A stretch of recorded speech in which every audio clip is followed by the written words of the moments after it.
మొన్న జరిగినటువంటి ఉగ్రవాదం గురించి మీరు ఏమనుకుంటున్నారు? ప్రభుత్వం ఎలాంటి చర్యలు తీసుకోవాలనుకుంటున్నారు? ఫస్ట్ ఆఫ్ ఆల్ నా పేరు విశ్వ, నేను కుకట్పల్లి నుంచి మాట్లాడుతున్నాను. ఈ టెర్రర్ అటాక్ అనేది ఎలా జరిగింది అంటే ఇది కేవలం ఈ సెంట్రల్ గవర్నమెంట్ వల్లే ఈ అటాక్స్ అనేటివి ఈ మధ్య చాలా జరుగుతున్నాయి. మెయిన్గా మోడీ ప్రతిసారి హిందూ పేరు మీద ఓట్లు అడిగి హిందూస్ పేరు మీద అడిగి ఇంతకుముందు కూడా అటాక్స్ జరిగినాయి, కానీ అవి అప్పుడు స్పెషల్లీగా హిందూ పేరు చెప్పి మరి హిందువా ముస్లిమా అని చెప్పి ఎప్పుడు అటాక్ జరగాలి. ఈసారి మాత్రం ఫస్ట్ టైం ఈ టెర్రర్ అటాక్కి హిందువా ముస్లిమా అని చెప్పి చెక్ చేసి మరి హిందూస్ని అనేటివి చంపారు. ఎందుకంటే ఈ మోడీ అనేది ఏం చేస్తుందంటే ప్రతిసారి హిందూస్ని ముస్లిమ్స్ బాయ్ అంటారు, కానీ మోడీ కూడా ఇదే అంటున్నాడు. కానీ అక్కడ మెయిన్ మోడీ అయితే హిందూస్ని టార్గెట్ చేస్తున్నాడు. ఈ ముస్లిమ్స్ అనేది ఎట్లా ఉంది అంటే వాళ్ళు మెయిన్గా ఈ కాశ్మీర్ ముస్లిమ్స్కి ఇదేం సంబంధం లేదు. కాకపోతే ఈ మోడీ హిందూ అనేసరికి వాళ్ళు హిందూస్ మీద మెయిన్ కాన్సన్ట్రేట్ చేసి వాళ్ళని చంపడం అనేది జరుగుతుంది. ఇంతకు ముందు కూడా చాలా ఎలాంటి దాడులు జరిగినాయి కదా, అప్పుడు తీసుకోలేంది ఇప్పుడు తీసుకుంటాం అంటున్నారు కదా, దీన్ని ఏ విధంగా? అంటే ఇంతకుముందు కాంగ్రెస్ టైంలో కూడా అటాక్స్ అనేవి జరిగినాయి, బాంబులు పెట్టిరు, కానీ అందరినీ చంపేసారు. ముస్లిం అనేది లేకుండా, హిందూ అనేది లేకుండా, మార్వాడి అట్లా క్యాస్ట్ రిలీజన్ లేకుండా అందరినీ చంపేసారు కాంగ్రెస్ అయినా. ఇప్పుడు స్పెషల్లీగా హిందూస్ని చంపారు అంటే this is the only reason Modi దీన్ని స్పెషల్లీగా తీసుకొని అవి అటాక్స్ జరగకుండా ఫర్దర్గా చూసుకుంటే మన బాగుంటుంది. కానీ ఇదే ముస్లిం ఇదే హిందూ అని చెప్పి ఆయన గొడవలు పెట్టుకుంటే ఇవి ఇంకా జరుగుతూనే ఉంటాయి ఫర్దర్గా. నిన్న కాశ్మీర్ జరిగింది, ఈరోజు రేపు హైదరాబాద్లో కూడా జరిగే అవకాశాలు ఉన్నాయి. మరి చాలా చోట్ల ఇలాగే హిందూ ముస్లిం అని చెప్పి వాళ్ళు ప్రోగ్రామ్స్ చేస్తే ఇంకా మరిన్ని ఎక్కువ జరిగే అవకాశం ఉంది. కాకుండా ఈ ముస్లిం హిందూ బాయ్ అని చెప్పి అందరు కలిసిమెలిసి ఉంటే దీన్ని అందరం కలిసిమెలిసి ఎదుర్కొంటే ఫర్దర్గా కూడా ఎదుర్కోగలుగుతాం. ఇటువంటి యుద్ధం ప్రకటించాలంటే ఇప్పుడు యుద్ధం ప్రకటిస్తే మళ్ళీ వాళ్ళు కూడా రెడీగా యుద్ధానికి ఉంటారు. యుద్ధం ప్రకటించేది కాకుండా దీనికి ఒక స్టాప్ అనేది చేయాలి. ఎక్కడి నుంచి ఈ అటాక్స్ అనేటివి స్టార్ట్ అవుతున్నాయో ఈ హిందూ పేరు మీద ఈ మోడీ అనేది హిందూ అనే కాకుండా ముస్లిమ్స్ని కూడా గ్యాదర్ చేసి ఆ ముస్లిమ్స్ పెద్దలతో కూడా మాట్లాడి వాళ్ళందరూ ఎవరెవరైతే ఏ ఏరియాస్లో వాళ్ళకు బట్టి వాళ్ళని సెక్యూర్ చేసుకునే విధంగా చూసుకోవాలి. మన జరిగిన ఉగ్రదాడికి సంబంధించి మీరేమనుకుంటున్నారు? గవర్నమెంట్ ఎలాంటి చర్యలు తీసుకోవాలి? అంటే మొన్న జరిగిన ఉగ్రదాడిలో ఇప్పుడు మామూలుగా వాళ్ళు చూసి వీళ్ళు ముస్లిమ్సా తెలుగు వాళ్ళని చూశారు. దాంట్లో అది కాకుండా మళ్ళీ లేదు మేము ముస్లిమ్స్ అని కొందరు హిందువులు కూడా ముస్లిమ్స్ కూడా చెప్పినా కానీ వాళ్ళతో ఉండి అరాలు చదవండి అని చెప్పి కరెక్ట్ చదివిన వాళ్ళు ఉంచారు. చదవని వాళ్ళు నువ్వు కాదు అని చెప్పి మళ్ళీ అది కాకుండా నార్మల్గా చెక్ చేసి మరి నువ్వు కాదు నేను లేదని చెప్పి అలాంటి వాళ్ళు కూడా చంపారు. ఇంకోటి ఏంటంటే మోడీ గారు ఉండి పాకిస్తాన్ వాళ్ళతో మాట్లాడేనా మామూలుగా టెర్రరిస్టులు అంటే అందరు టెర్రరిస్టులే కాదు, కాశ్మీర్ వాళ్ళు టెర్రరిస్టులు లేరు, ఉన్నారు. కానీ ఉండే దీంట్లో ఏంటంటే వాళ్ళు సపరేట్ ఉన్నారు. ఇప్పుడు కాశ్మీర్ వాళ్ళతోటి వాళ్ళు ఉన్న పిఎం తోటైనా మాట్లాడుకొని మీ టెర్రరిస్టులు మంచిగా ఉండి మీరు చెప్పి అప్పచెప్పేసి లేదా మీరైనా మీ ఆర్మీతో చెప్పైనా చంపించేసి ఉండేసి అలా మాట్లాడుకుంటే బెస్ట్. ఎందుకంటే వారు ఉండదు, ఇట్లా మళ్ళీ వారు ఉట్టి దీనివల్ల స్టార్ట్ అవుతుంది. ఇప్పుడు వాటర్ బంద్ చేస్తా అన్నారు మన మోడీ వాళ్ళు, ఇప్పుడు వాళ్ళకే ప్రాబ్లం. అది ఏదో కూర్చొని మాట్లాడుకొని వాళ్ళు మంచిగా చేసుకొని మంచిగా ఉంటే బెస్ట్. లేదా మన వాళ్ళు వారికి దిగాలన్నా దిగుతారు, మన వాళ్ళు దిగిరంటే అది చిన్నదాన్ని ఇంకా పెద్దగా అయిపోద్ది వారు. అప్పుడు ప్రాబ్లం ఒక్క దేశానికి కాకుండా మిగతా దేశం వల్ల కూడా ప్రాబ్లం వస్తాయి వారు. అందుకని దీని మీద కొంచెం మోడీ చూసి ఆలోచించి టెర్రరిస్టుల మీద ఉన్న టెర్రరిస్టులు ఉంటే చంపేవాళ్ళు అందరితో కలిసికట్టుగా మాట్లాడుకొని మీటింగ్ ఉంటాయి కదా, పార్లమెంట్ మీటింగ్ క్యాండిడేట్స్ అందరితో మాట్లాడుకొని దీని గురించి అని చెప్పుకుంటే కొంచెం ఉపయోగం దొరుకుతుంది. ఫ్యూచర్లో ఇలాంటి ప్రాబ్లం లేకుండా ఉంటాయి. అంటే యుద్ధం ప్రకటించాలంటారా? మన జరిగిన సంఘటన ప్రకటించవచ్చు, కానీ మాట్లాడుకొని ఫస్ట్ క్లారిటీ తీసుకొని అంటే మీరు ఓకే మేము కండిషన్ అంటే మేము సపోర్ట్ ఇస్తామని వాళ్ళు చెప్తే పర్లేదు. వాళ్ళు చెప్పనంటే ఇంకా అది మోడీ వాళ్ళ ఇష్టం, మిగతా వాళ్ళు అందరి ఇష్టం. అది కంపల్సరీ అయితే చెప్పాలి. మాట్లాడుకొని ఫస్ట్ ఆఫ్ ఆల్ మనం ఇన్ఫర్మేషన్ ఇవ్వాలి. వాళ్ళు ఓకే అనుకుంటే పర్లేదు, లేదంటే ఇంకా యుద్ధం, అది మనం ఏం చేయలేము, అది వాళ్ళ చేతుల్లో ఉంటుంది. వాళ్ళు ఉండేటోళ్ళు హిందూ ముస్లిం బాయ్ అన్నట్లు ఉన్నాము. వాళ్ళు ఇక్కడ ఉన్నారు, ఇన్ని సంవత్సరాలు ఎంత ఉన్నారు, కానీ ఎవరు అటాక్ చేయలే కదా. పాకిస్తాన్ వాళ్ళు చేసిరంటే అవును అటాక్ చేసారు, వాళ్ళు ఎవరో చేశారని చెప్పి వీళ్ళు పంపించేస్తే వాళ్ళు ఉన్న వాళ్ళు కలిసిమెలిసి ఉన్నారు కూడా. ఇక్కడ హిందూస్ చాలామంది ఉన్నారు, యూసుఫ్ కూడా, ఎర్రగడ్డ, ఇక్కడ మన చార్మినార్లో, ఇక్కడ మామూలు మా దోస్తులు కూడా ఉన్నారు, ఇక్కడ తోలి చౌకి కలిసిమెలిసి ఉంటారు. అందరు ముస్లిమ్స్ అందరే కాదు కదా, ఓ 2-3 ఉంటారు. ఉన్న 10 మందిని అట్లా అంటే తప్పు. అది కూడా వాళ్ళు చూసి అంటే చెప్పుకోవాలి, లేదు మీ వాళ్ళు ఇట్లా ఉన్నారు ఏమైనా ఉంటే ఇన్ఫర్మేషన్ చెప్పండి అని వాళ్ళు ఉన్న వాళ్ళతో మాట్లాడుకోవాలి. అలా చూసి మాట్లాడుకొని ఏదైనా హెల్ప్గా ఫర్దర్ హెల్ప్గా చూసుకొని మాట్లాడుకోవాలి అంతే. మన జరిగిన కాశ్మీర్ అటాక్ అవుతుంది కదా, అందులో 26 మంది చచ్చిపోయారు. అయితే 26 మందిలో హిందువులు అని చెప్పిన వాళ్ళని అయితే చంపేశారు, ముస్లింలు వదిలేశారు. దీనికి సంబంధించి ఎటువంటి చర్యలు తీసుకోవాలి? హిందువులను అట్లా చంపడం చాలా బాధాకరము.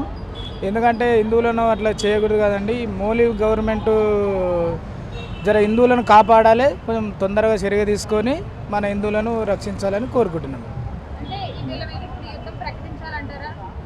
యుద్ధం ప్రకటించాలి, మనలను కాపాడాలి కదా. అంతమంది చచ్చిపోవడం బాధాకరమే కదా. హిందువులను కాపాడాలంటే యుద్ధం ప్రకటించాలి. అంటే ఇంతకు ముందు కూడా ఇలాంటివి చాలా జరిగింది, అయితే అప్పుడు తీసుకోలేదు, ఇప్పుడు ఖచ్చితంగా తీసుకోవాలంటారా? ఖచ్చితంగా తీసుకోవాలండి. ఇంతకుముందు అంటే అట్లా ఇంతమంది చచ్చిపోవడం ఇప్పుడు చూస్తున్నాం కదా. ఇంతకుముందు చూసినాం, ఇప్పుడు చూసినాము. అట్లా జరగద్దంటే యుద్ధం ప్రకటించి అట్లా జరగకుండా చూసుకోవాలి మోలీ సార్. మొన్న జరిగినటువంటి కాశ్మీర్ ఉగ్రదాడిలో 26 మంది అయితే మన ఇండియన్స్ చనిపోయారు. అయితే ఇలా పాకిస్తాన్ టెర్రరిస్టులు మన ఇండియాకి వచ్చి ఇట్లా చేయడానికి గల కారణాలు, అదేవిధంగా మన వాళ్ళు ఏ విధంగా చర్యలు తీసుకోవాలి గవర్నమెంట్? ఇప్పుడు పహల్గామ్లో దాడి జరిగిన దాన్ని చాలా బాధాకర విషయం. దీన్ని మన కేంద్ర ప్రభుత్వం కూడా చర్యలు తీసుకుంటుంది. మన ప్రధానమంత్రి మోడీ గారు కూడా దీన్ని ఎంబడబడి తరుముతున్న వాళ్ళని. ఇది అయితే మన తెలంగాణలో, ఆంధ్రోలు, మన పాపం చాలామంది టూరిస్టులకు ఇది చాలా బాధాకర విషయం అయిపోయింది. దీనిని మనం కంపల్సరీ మోడీ గారు, మళ్ళీ సీఎం రేవంత్ రెడ్డి గారు కూడా మొన్న సహకరిస్తామని చెప్పారు. ప్రధానమంత్రి మోడీ గారు కూడా ఇది అందరు కలిసికట్టుగా నిలబడి పహల్గామ్లో ఏదైతే జరిగిందో ఆ దాడిని అరికట్టాలి. వాళ్ళని వెతికి తరిమి వాళ్ళను ఎలా అయితే మనకు శిక్షించారో ఆ విధంగా శిక్షిస్తారని మోడీ గారు చెప్పారు. ఇది కంపల్సరీ అవుతుంది కూడా. ఈ ఆల్రెడీ ఇద్దరిని చంపేశారు, మళ్ళీ ఇంకో 2-3 దొరికేది ఉన్నది. దొరుకుతారు, కంపల్సరీ దొరుకుతారు. ఖచ్చితంగా వాళ్ళ మీద యుద్ధం ప్రకటించాలంటారా? జరూర్ బరోబర్ యుద్ధం ప్రకటించారు. మన సింధు జలాలు కూడా రద్దు చేశారు. మరియు మన నేవీ ఏదైతే ఉందో మన సముద్రం తరాలు అని వాళ్ళకు ఏదైతే ఉందో సముద్ర తీరాన్ని కూడా అలా కరికడుతున్నారు. మరియు బార్డర్ పైన కూడా చాలా బందోబస్తుగా మళ్ళీ మన ఇండియన్ ఆర్మీ కూడా చాలా సహకరిస్తున్నారు. మళ్ళీ ప్రధానమంత్రి, మళ్ళీ ఎవరైతే రాజకీయాల నాయకులు ఉన్నారో వాళ్ళందరూ సహకరిస్తున్నారు. మళ్ళీ దీంట్లో ఏ వ్యక్తిగతం లేకుండా, పార్టీ వర్గాలు లేకుండా అందరూ ఐక్యమత్యమై దీనిని పహల్గామ్ దాడి చేసిన వాళ్ళకి బరోబ్బర్ శిక్షిస్తారు. మళ్ళీ బరోబ్బర్ వాళ్ళని అరికడతారు. ఏదైతే వాళ్ళు చేస్తున్నారో ఇలా జాతీయుల మధ్య ఇలా చుచ్చు పెట్టడము, నువ్వు హిందువు, నువ్వు ముస్లిము అని ఈ విధంగా చంపడం చాలా బాధాకర విషయం ఉంది. మళ్ళీ ఇండియాలో కూడా ముస్లింలు కూడా సోదరులు మంచిగా మన కలిసి గట్టుగా ఉంటున్నారు. కానీ ఇతర దేశాలు ఏదైతే ఉన్నారో వాళ్ళు ముస్లింలు, వాళ్ళు ఇది చుచ్చు పెట్టడం చేస్తున్నారు. ఇది చేసేయడం చాలా తప్పు. మరియు దీనిని ప్రధానమంత్రి మోడీ గారు కూడా దీనిని బరోబ్బర్ అరికడతారని చెప్పారు. ఇది మన ఇండియాలో ఇది చాలా బాధాకర విషయం అయింది. చాలా అంటే చాలా బాధాకర విషయం అయింది. దీనిని బరోబ్బర్ వాళ్ళను అరికడతారు. మన జరిగిన పహల్గామ్ అటాక్ అయితే 26 మందిని టెర్రరిస్టులు కాల్చినప్పుడు జరిగింది. అయితే దీనికి సంబంధించి గవర్నమెంట్ ఎలాంటి చర్యలు తీసుకోవాలంటారు? టెర్రరిస్ట్ అటాక్ జరిగింది అది అందరికీ తెలుసు. దానివల్ల మన దేశానికి చాలా నష్టం జరిగింది. దానివల్ల ప్రతీకార చర్య తీసుకోవాలి, కానీ అది యుద్ధపరంగా తీసుకోకుండా చాలా దారులు ఉన్నాయి. యుద్ధపరంగా తీసుకోకుండా మన దేశం కూడా ఆర్థికంగా నష్టపోయే అవకాశాలు చాలా ఉన్నాయి.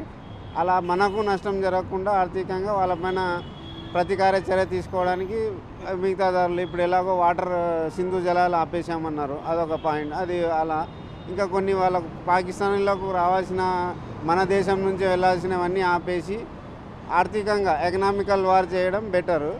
ఎందుకంటే మన దేశం ఇప్పుడిప్పుడే అభివృద్ధి చెందుతున్నది కాబట్టి యుద్ధం అంటూ జరిగితే మనకు కూడా నష్టం జరిగే అవకాశాలు ఉన్నాయి. కాబట్టి మనం నష్టపోకుండా వాళ్ళకు ఆర్థికంగా నష్టం చేయడంలో కొంత మనకు బెనిఫిట్ ఉందని అనుకుంటున్నాం. టెర్రరిస్టులకు ఒక మతానికి సంబంధం అంటూ ఏది ఉండదు. టెర్రరిస్టుకు ఒక మతం అనేది ఏం లేదు. ఇదంతా ఒక పొలిటికల్, మన దేశంలో అశాంతిని, ఒక మతోన్మాదాన్ని రెచ్చగొట్టడానికి జరిగిన కుట్రగా భావిస్తున్నాము. ముఖ్యంగా ఏంటంటే ఇక్కడ ఆ తీవ్రవాదులు ఎవరైతే ఉన్నారో వాళ్ళు ఎలా వచ్చారు, ఎలా వెళ్ళారు, మన భద్రతా లోపం ఉన్నది. అక్కడ కాశ్మీర్లో చాలా బలగాలు ఉన్నాయి. 6 కంపెనీలకు చెందిన సైన్యము, బిఎస్ఎఫ్ కానీ ఇంకా చాలా కంపెనీలకు చెందిన సైన్యం ఉన్నాయి. వీళ్ళు ఇంతమంది అక్కడ భద్రతా లోపం వల్లే జరిగింది. అది వాళ్ళు రాకుండా ముందే వీళ్ళు అరికట్టి ఉంటే జరిగేది కాదు కదా. ఈ భద్రతా దళాలను ఇంత స్వేచ్ఛగా వాళ్ళని వదిలేయడం కూడా మన సెక్యూరిటీ ఇంటెలిజెన్స్ యొక్క లోపం ఉన్నది. అందులో ఇక్కడ కాశ్మీర్లో జరిగేది ఏంటంటే ముఖ్యంగా కాశ్మీర్లో ఉన్న సెక్యూరిటీ ఇంటెలిజెన్స్ వాటెవర్ ఇది ఏదైనా కానీ సెంట్రల్ గవర్నమెంట్ పరిధిలోనే ఉన్నది. Central home minister Amit Shah కానీ దీనికి బాధ్యుడే.